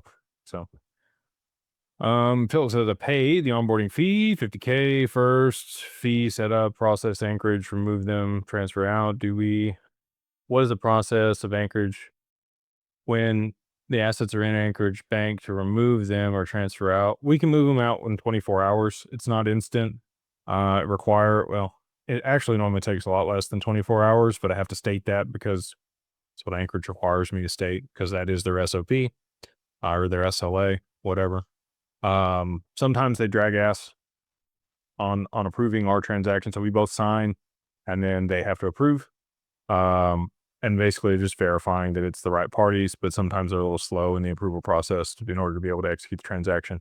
Also working on whitelisted wallets so that we'll only be able to send it back to your cold wallet. Since I'm Australian based, should the funds be kept in Singapore rather than US? And finally, the yields that the investor goes under, does that mean that we lose the asset? No, because again, they don't have control of the asset. They never take control of the asset. The only risk on the returns, and I'm just so you guys know, for the income and growth fund, if the manager that we work with, the sub-advisor that has a proven track record over the past 6 years of generating somewhere between 20 and 40% every single year, the only risk is they would lose money over a quarter, which has never happened. And that's why we do quarterly distributions to mitigate that risk. They have had some negative months, but they've never lost money over a quarter. So the risk is they lose money over a quarter, but you would make it up as soon as and if you removed your money from the fund at that point, it would be a loss, but you never actually lose the money as long as you keep the money in the fund. Even if they had a down quarter, the next quarter would make up for it, right? And again, they're going to make you targeting 10 to 20% over the year. And this first quarter, it's looking like we're going to pay out somewhere around 3%. Is there any way to talk to someone directly? This is my whole life and I can't mess it up. Big decisions. Absolutely, Chad. If you want to email us, if you pay for the LLC, you get a consult. So just so that you know that's probably the best way to go about it, because you need the LLC anyway, even if you don't work with us on the other side. Jonathan is who you'll talk to for the consult on the LLC. He's done this he's first employee here, aside from me. So, he knows everything, been here through the whole journey. He can answer any questions you got. And then if you want to talk to an advisor, we can do that also. Is there a way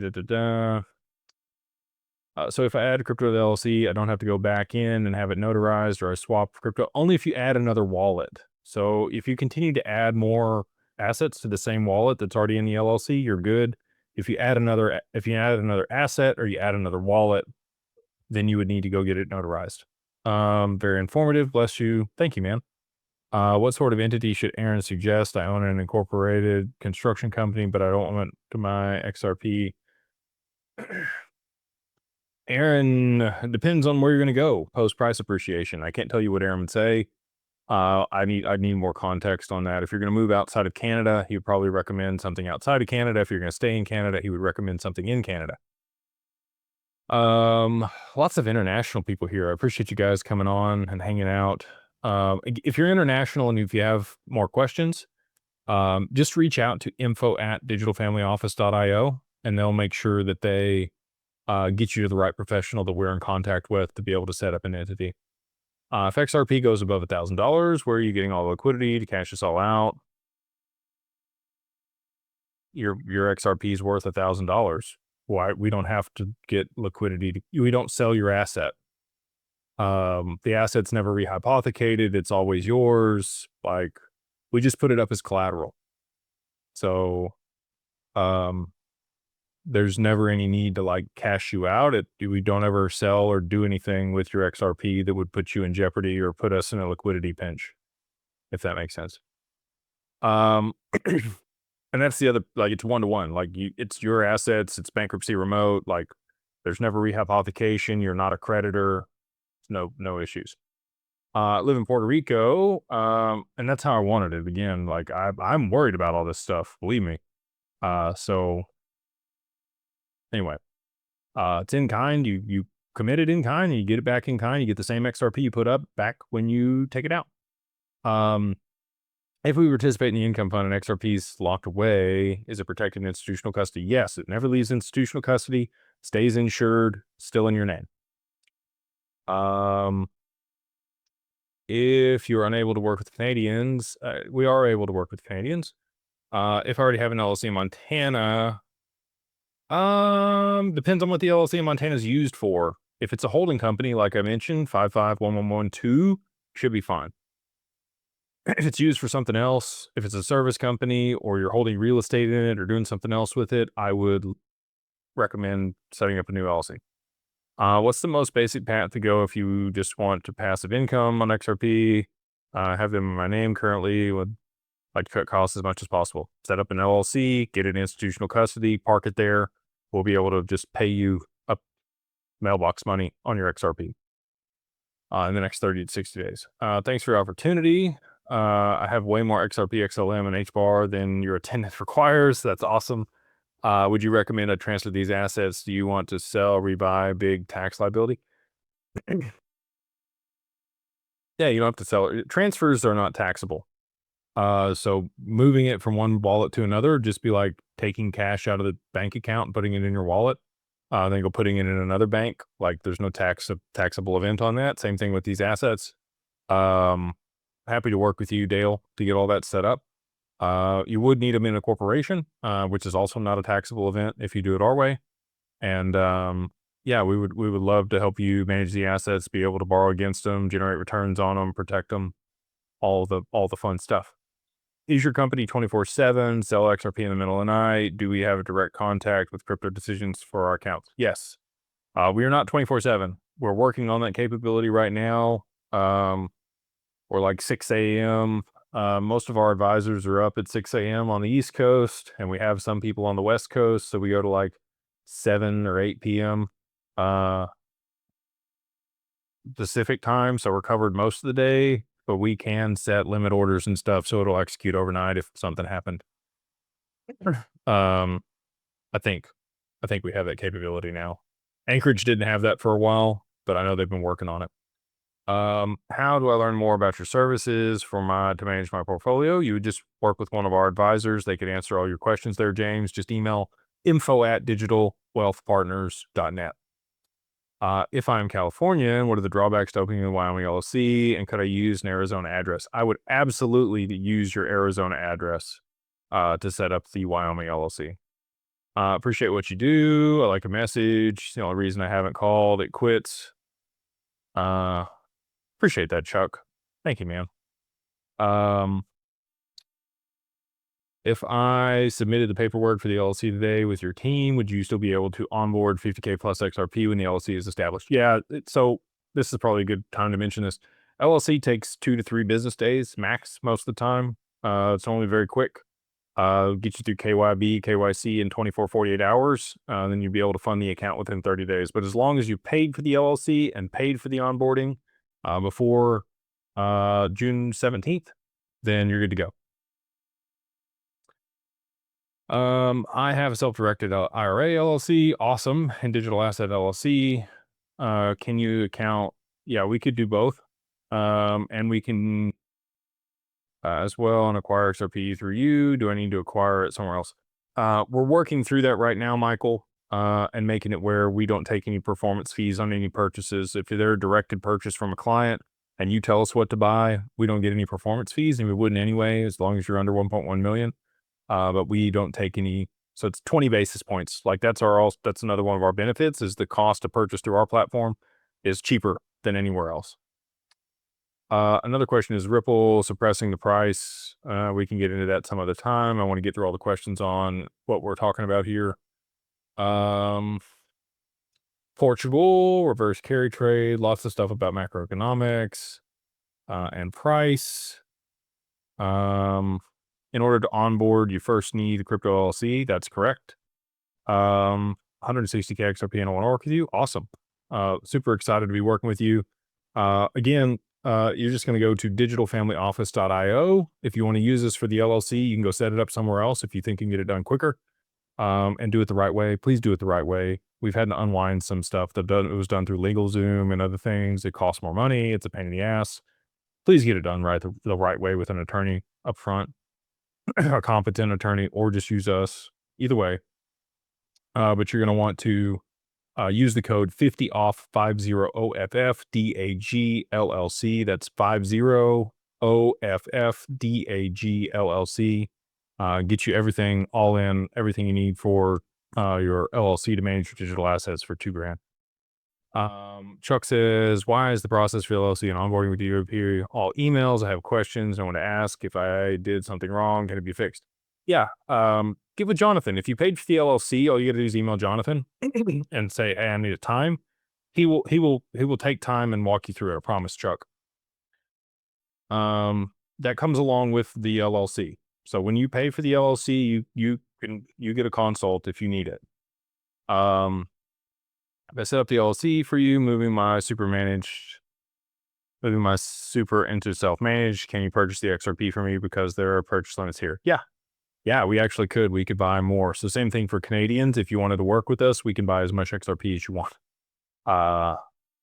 You guys are limited up there.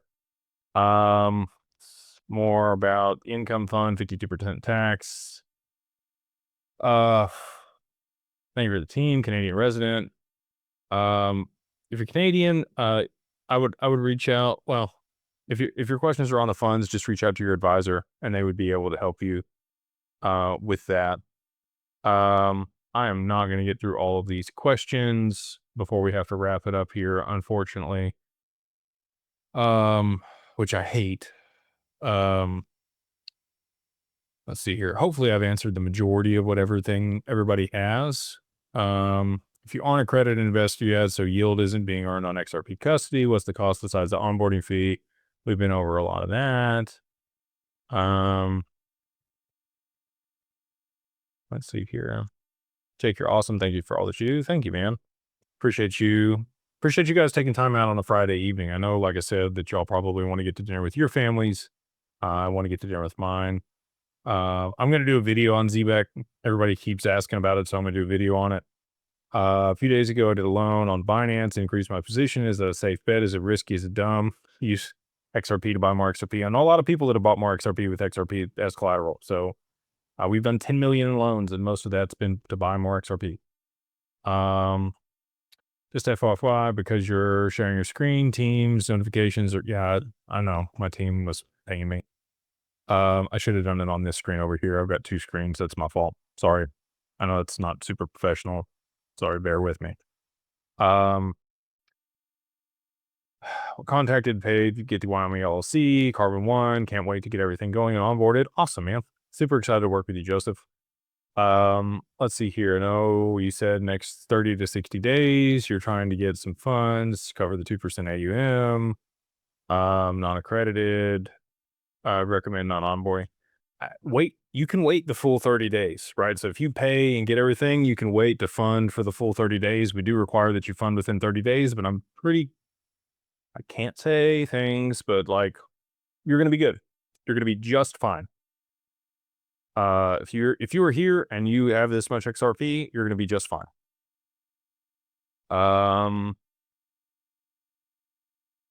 All right, I'm going to drop down to the bottom and try to grab a couple more, and we'll let it go. Jake, I'm so lost with the process. Chuck, I'm going to give Jonathan's email on here again. And he's probably going to be mad at me again, but I'm going to do it. If you get stuck in the process and you need help, I'm going to give you 2 emails. Wow. Yeah, I'm going to give you 2 emails. One of those emails is Jonathan without the H at digitalfamilyoffice.io. And the other one is Fred at digitalfamilyoffice.io. Both of those guys are my right-hand man. They're awesome. They've been here from the jump. They've both been clients. They've been through everything. They know what's going on. Yeah, so that's the emails, Chuck, is Jonathan J. You spelt it with an H. Don't spell it with an H. JONATHAN at digitalfamilyoffice.io, or Fred, FRED, just like it sounds, at digitalfamilyoffice.io. And it's .io, not .com. And either one of those guys will be happy to help you if you guys get stuck. Don't bombard them with emails if you don't have to. Please use the info emails if you can. But if you do get stuck in the process, you've already paid for the LLC and you're having issues, those guys can absolutely help you. Will we get a recording of this? Yes, you sure will. And you'll get the PowerPoint as well. Need a step-by-step instruction on board, ready to go. How do I get those? Both those gentlemen will walk you through it again. Jonathan or Fred the code is not working. Yes, it is. It's 50 OFF, like off, DAG, like Digital Ascension Group, LLC, and all of that's capitalized. So maybe that's where I messed up. I didn't say it was capitalized. So 50 off, DAG, LLC, all capitalized. All right, cool. Looks like everybody else here is good to go. Again, if you're international, if you need more information, we would love to work with you. You're just going to email info@digitalfamilyoffice.io, and we'll give you an advisor in your jurisdiction or what's closest to you. This person's asked about Caleb and Brown. So I hate to end with this, but this is what I'm going to say. Caleb and Brown is not, in my definition, an institutional custodian. Okay, they leverage Fireblocks for their infrastructure, and they do have segregated accounts, but that's where the rosiness ends, okay? They are not bankruptcy remote. You are a creditor of Caleb and Brown. They owe that back to you. If they went bankrupt, you are a creditor. They will take your assets. If somebody dies while their assets are there, they will sell your assets, and your loved ones do not get your assets. Same thing in Uphold. I've had multiple people that has happened to. And it is a pain in the ass if you are not an Australian and you have your assets at Caleb and Brown and you die, your family is going to be having a really difficult time getting that money. Okay. We will send it. We add the beneficiaries on the account. We add your spouse on the account. They're not doing that. They don't have crime insurance. They don't have any insurance on those assets. Fireblocks has insurance on their infrastructure. They have no crime insurance if they got hacked. They've never been hacked. They are audited. They are supposedly backed 1-to-1 on all the assets that they have there. But you have counterparty risk with Caleb and Brown. The infrastructure that they use with Fireblocks is not up to snuff here in the US for institutional custodians. They require HSMs to be FIPS compliant here in the US. They use MPC technology with Fireblocks. So anyway, all of those things, Caleb and Brown is not an institutional custodian. I don't care what anybody says, to my definition, and they can fight me on that. They're like, oh, but I'm telling you, like they leverage fire blocks, but they don't have any licenses either. That's the other thing. They have no financial licenses there in Australia to actually be doing what they're doing. Um, Whereas we do. We are an SEC registered RIA. Anchorage is regulated by the OCC. They're a federally chartered bank. Um, just on and on and on. Reasons why our institutional grade custody is 1,000 times better than anything else out there, including Caleb and Brown. And the fees that Caleb and Brown are going to charge you, 3.5%. If you sell $1 million with us, it's $2,000. It's 20 basis points. If you sell $1 million with them, they're going to charge you $35,000 on that sale. So you get to keep an extra $33,000 when you work with us. So anyway, lots of reasons to work with us over Caleb and Brown. And we would love to work with you if that's the case. Looks like doing a double portion with you. Appreciate you guys. Awesome. Hey, Julian from Hawaii. What's up, man? Thank you again for all the pictures and the chat and everything. It's great meeting you there in Vegas. Cool. All right. With that, I'm going to go ahead and wrap it up. I hope you guys have a wonderful weekend, a wonderful Friday. Thank you again for taking the time to hang out with me here on this webinar. Just to close it up, a couple things. I'm going to give you the codes one last time and who to reach out to. So if you want to be part of the mastermind, you're always going to get info before everybody else if you're part of the mastermind. So that's number one, beyondbroke.com. Go to beyondbroke.com and use the code beyondbroke, just like that, all capitalized again, the number one, and then MO, like Mary Oscar, or the abbreviation for month. Get you a free month there in the group, Carbon One or Social. I try to make it as much value as we possibly can. Private deals, not insurance, health share program, business resources, financial education. You get multiple meetings, like on and on there. And we'll continue to cultivate that community. On the other side of price appreciation, we're locking it down for 30 days and we're going to raise prices 10x. You get locked in on your prices if you get in now, even if you're in for free. In addition to that, if you do want to set up the LLC, again, it's digitalfamilyoffice.io. Go to the services, drop down, and then go to LLC formation. And then you're going to go and put in the code 50OFF, 50OFF, DAG LLC. Get you everything you need for an LLC to manage your digital assets out of Wyoming. We went over a lot of reasons to do that. So even if you're not going to onboard for custody, fantastic opportunity there. We'll get all that set up for you. And if you want to work with us on the wealth management side, you're going to go to digitalwealthpartners.net. That's digitalwealthpartners.net. And then go to the contact us form and just fill that out. It is $1,000 there to get onboarded into institutional custody with Anchorage and to work with us at Digital Wealth Partners. You get an advisor, get access to all the wonderful products and services that we have now and what we're going to have in the future. And I think that's it. So, again, just want to thank you guys for taking time out on a Friday. I hope you have a wonderful Friday, a wonderful evening, and we will see you guys on the next one.